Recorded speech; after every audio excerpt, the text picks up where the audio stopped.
Welcome back to another episode of the bathroom remodel part 2. We're about to get the mirror on the wall, then get the frame, all squared away. Had some issues with that. I'll explain it later on.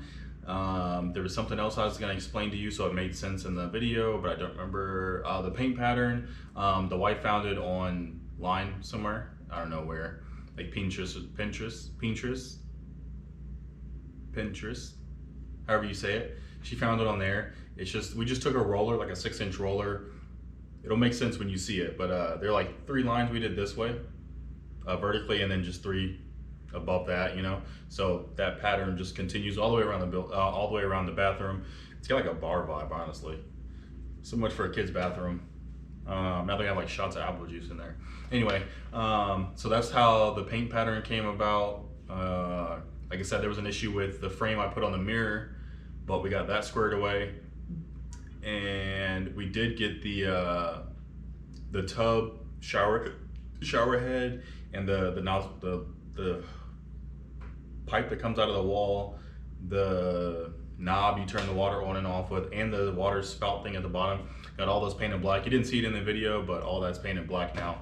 I think that's it. So let's just get to it. Wow.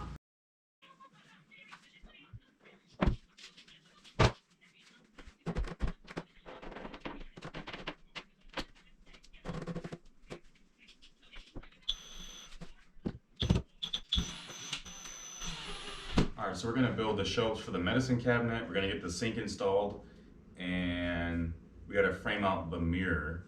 The mirror's on the wall now. We just need to put a border around it. Medicine cabinet, it's just a bare hole in the wall. So we gotta, make the medicine cabinet, make the shelves in there. I'm gonna have a couple friends put the sink back on the counter. I got into an accident on my dirt bike, so my knee's kind of messed up, so I can't carry the sink. So they're gonna put the sink in. I'll finish it, and hook up everything. We got the new faucet in. I already put the new drain in. So literally just plug and play. Put the sink in, plug everything up. So let's just get to it. Let's go ahead and get this wood cut for the medicine cabinet, and then we'll start with we're gonna put molding around the mirror. So we're not just gonna use just normal plain old wood. I got my measurements here for the medicine cabinet, but we're gonna use trim molding, so it just looks a little bit better. And then we did finish painting the bathroom, so we'll show you that. Got a lot of stuff to show you, so just stick around. There's still water in this thing. Yeah, I know, man. Just take it easy.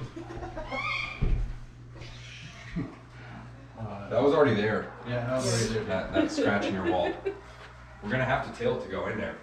Yeah. Dude, look at that. We're being mindful of the water in there. Oh, I forgot about that. Yeah, you made it. See, babe, it doesn't look as white as it's supposed to be.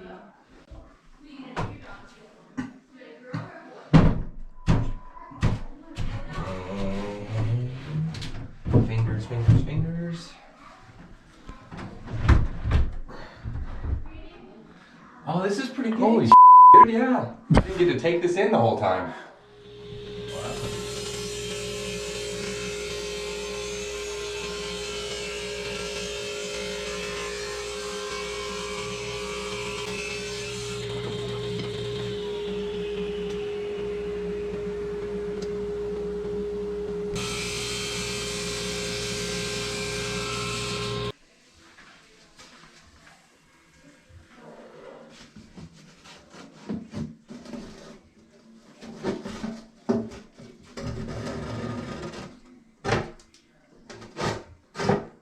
So the dry fit looks good. We've got our measurements for how wide we want the shelves. We've got a couple things that we want to fit up there. So the bigger shelf would be at the bottom, and then be a little bit smaller. Small shelf would be at the very top. So I'm gonna transfer where I want my shelves at to the other side, that way they're level. And then we will cut a rabbet in here, and then we'll resaw some wood to fit in that rabbet. And then we'll start installing everything, and then we'll get the trim built. I don't know what I'm gonna build that out of, because I don't have any more of this wood, but the shelves are gonna be black, so I guess it doesn't really matter what I use. So let's get these measurements transferred over. I've got these, they're like height gauges, I guess you could say. I know I want my rabbet to be 3/8, so that's how thick our shelf is gonna be. So I grabbed my height gauge, or I don't know what you want to call these. Anyway, I'm just gonna stick it up here, draw a line on either side. That way we know for sure where our shelf needs to be, like the rabbet needs to be.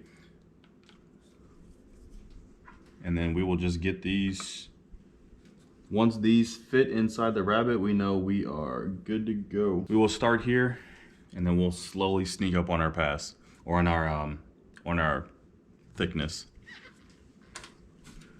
Ugh, I struggle to get up like an old man stuck in a 30-year-old body. I am also going to use this height gauge to set my blade depth. Wrong way. Make sure you grab the highest tooth.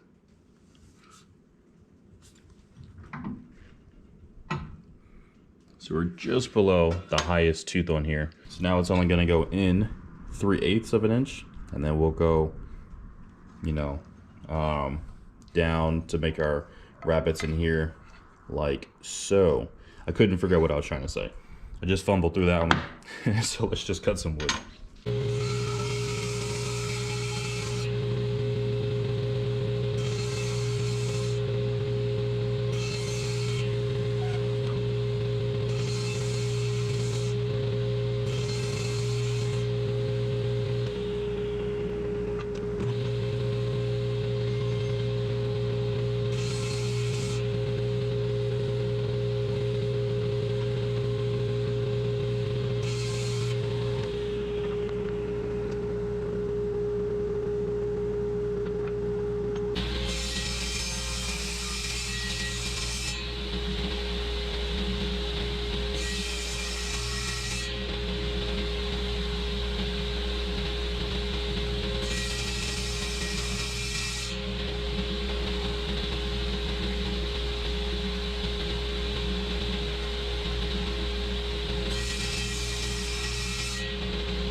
All right, so I've got the measurements for what the shelves need to be.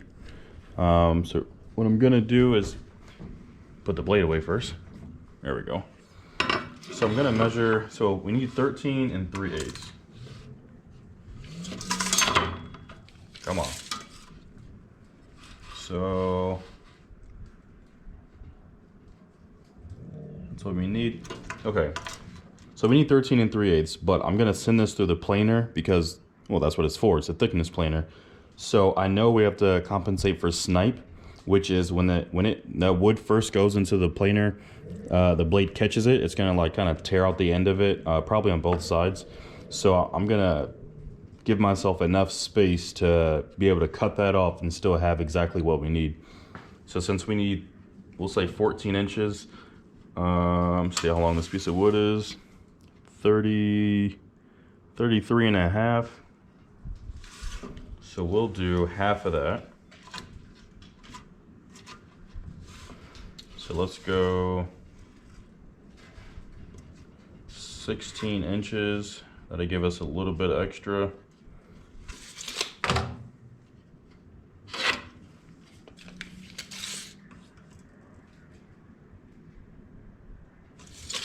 Or what we could do is just send the entire thing through the planer and then not cut it until we get it out of the planer down to the correct thickness, and then we could cut it instead of doing two pieces and having to compensate for snipe. So that's a better idea. See, this is why we talk about stuff.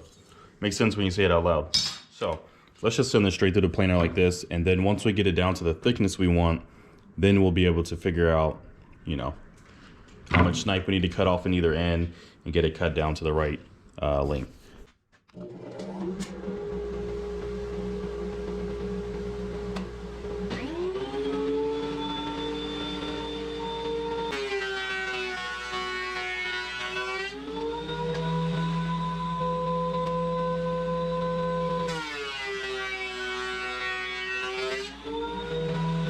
All right, just get this thing off the planer. That is a snug fit. perfect. So cut this down to length, take this inside, hit all these with some brad nails. We've got to paint this black. That's what color we want the shelf. And you know, that worked out a lot better than you know, trying to resaw it on the table saw or something like that. I don't like doing that. So using the thickness planer, if you don't have one, you could always put on the table saw carefully and resaw it. Or if you have a bandsaw, you could put it up there. That works too. All right, so this is the shelving unit piece that we put together for the medicine cabinet where we took it out. This is just a butcher block oil and finish, so nothing fancy. I just want a little bit of protection on the wood in case, you know, my kids, I don't know, they get water up there for some reason.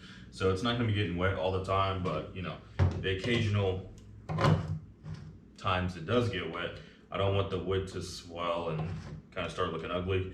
So we're gonna put this up there, just a couple coats, nothing crazy. It's an oil, so should go on pretty easy. I probably should be using a different rag, but whatever.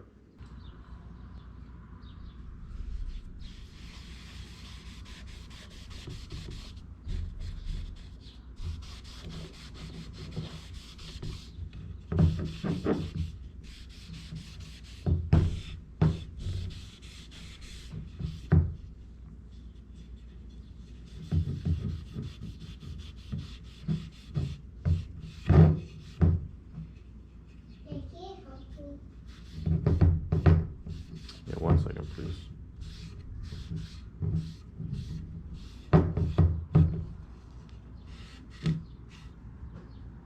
Hey Dad, when I start so far, it was actually cool. Your bike. Mm-hmm. Because you got the coolest stuff. I got the coolest what? Coolest skills where you do the coolest moves. Oh. Hear me? Yes, ma'am.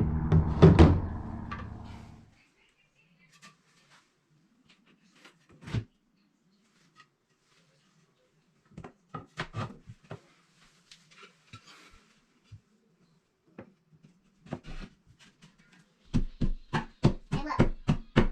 Oh my goodness. Hey, you like it?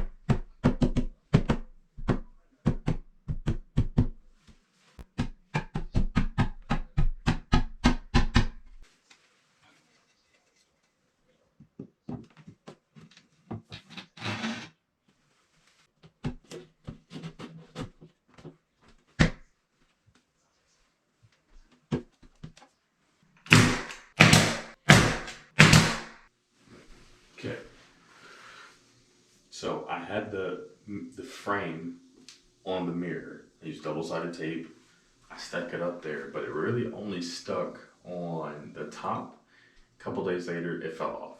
Scratched the door up, knocked the paint off, made it all loose. So I'm gonna take it apart. I put these L brackets in the back. I'll show you in a minute. I'm gonna take them off and just use adhesive like silicone and just one by one put it up here. This is done. I added what do you call that stuff?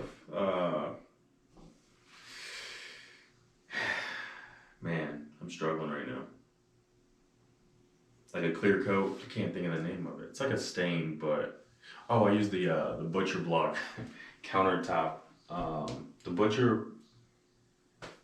I'm gonna have to edit all this out. Anyway, to seal this wood, I used the cutting board oil. Not the one I made, it was one I bought. It's an actual oil and not the beeswax that I use. Anyway, so I sealed all these just so if my kid gets water up here, you know, it doesn't matter. I was gonna frame this because the drywall, they didn't really cut it like perfect. So there's a couple gaps, but we couldn't figure out what color we wanted to make it. So we're just gonna leave it for now. We'll come back to it later on. But I need to get the frame up here real quick. So I'm gonna take it apart and piece it up here until it's all together. So let's knock that out.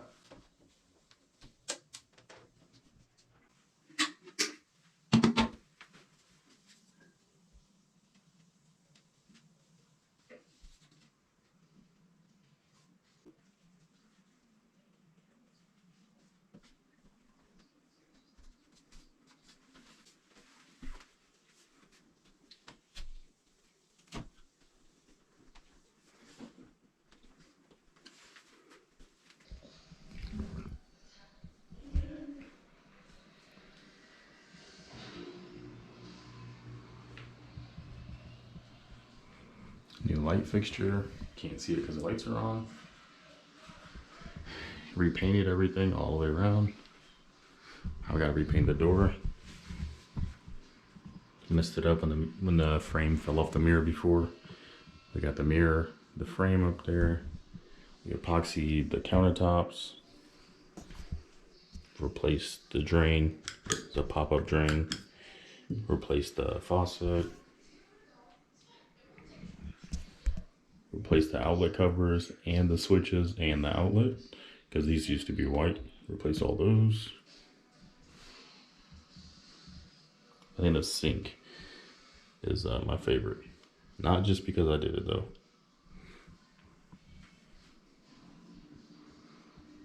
I appreciate you guys sticking around for the, there's one more thing. This ugly thing up there. Look how ugly and dirty that is. One of the corners is chipped. Thing is hideous. So some other time I'm gonna tear all that out, take the drywall piece out, tear off all the borders with the miters on them, and just redo it. Make it a lot nicer than what it is now. I hate the way that looks. So hopefully nobody looks up. But the rest of the bathroom is done. Hope you guys enjoyed it. We'll see you guys next time.